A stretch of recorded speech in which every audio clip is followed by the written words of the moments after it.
Shalom family, Most High in Christ bless you all. It's this Jasmine, House of Happy and Wannakin, back with another YDOS trivia.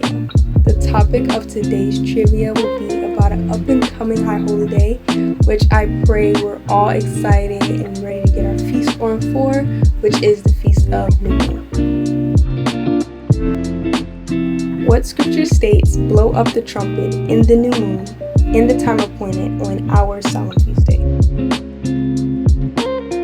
Is it A, Genesis chapter 1 verse 4, B, Psalms chapter 81 verse 3, C, Exodus chapter 20 verse 8, or D, Amos chapter 8 verse 5?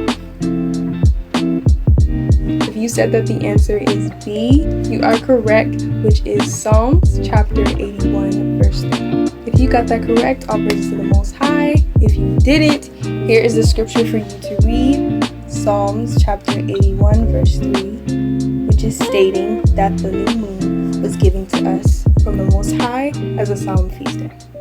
Shalom.